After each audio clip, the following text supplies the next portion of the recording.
Happy New Year, everyone. Well, kind of. Um, Today we're doing a bit of a deep dive into some of the less than happy news from New Year's Eve. Yeah, you always hope for a fresh start with a new year, but unfortunately, there was a pretty significant wave of violence across the country. I mean, it's almost hard to believe, all these families gathering, the anticipation for the new year, and then bam, all this violence erupts.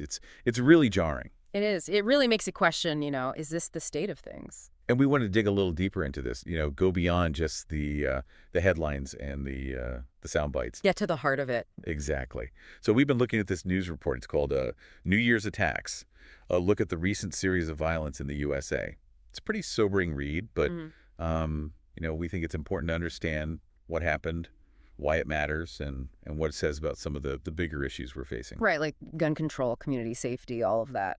Absolutely. And one thing that really stood out to me was the sheer scale of it. It wasn't just a couple of isolated incidents. No, not at all. We're talking over 20 violent incidents across the country. Yeah. I mean, in Chicago alone, there were at least 5 shootings that resulted in injuries. And let's not forget about what happened in Los Angeles, that New Year's Eve party turned deadly. 2 people lost their lives.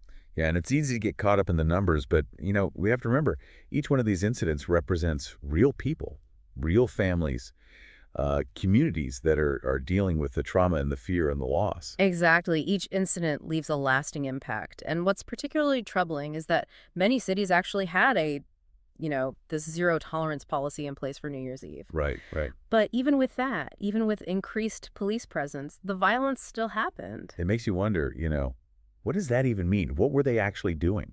Well, the report mentions things like, increased patrols, especially in high-risk areas, stricter enforcement of existing gun laws. I think there were even some checkpoints set up to try and confiscate illegal weapons. Wow. And it still wasn't enough. It really does make you think, doesn't Yeah. it? Yeah. And, it's no surprise that incidents like these really ignite the debate about gun control and safety in the U.S.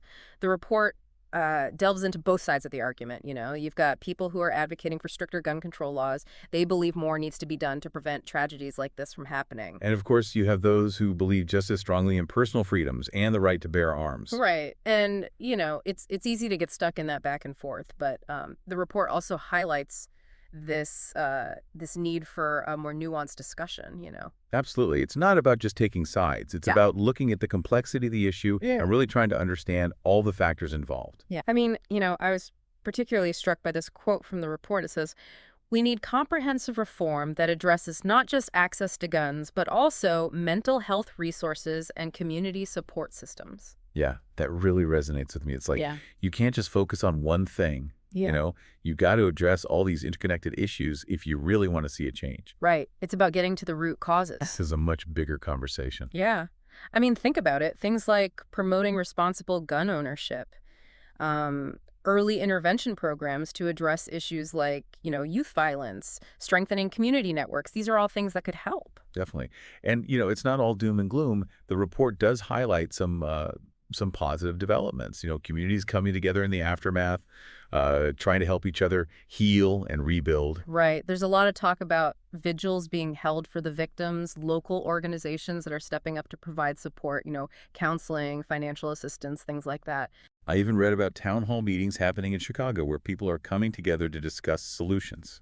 That's encouraging to see people coming together. It is. It really shows the resilience of, the human spirit. But it also makes you wonder, how do we keep that momentum going? Exactly. How do we turn that grief and outrage into something positive, something that will create real and lasting change? It's a big question, Hmm. and one we should all be thinking about. We've gone from these specific incidents to, these broader issues, but what does it all mean for our listeners? What can they take away from this? Well, the new year is supposed to be about hope, new beginnings, but this deep dive, I think, has really exposed a harsh reality for a lot of people. It is. It has. But it's also shown us the power of community, the way people can come together in times of crisis. And I think that's something we should all hold on to. I agree. I agree. It's a call to action. It's a call to stay informed, to engage in our communities, to advocate for solutions that we believe in. This isn't just about reading a news report and moving on. It's about understanding the complexities, the human impact, and using that knowledge to create a safer future for everyone. Yeah, it's about taking that first step, no matter how small. Exactly. Well, on that note, I think we'll wrap things up here. Thank you so much for joining us today, and for all of you listening out there, stay safe, stay engaged, and Happy New Year. Happy New Year.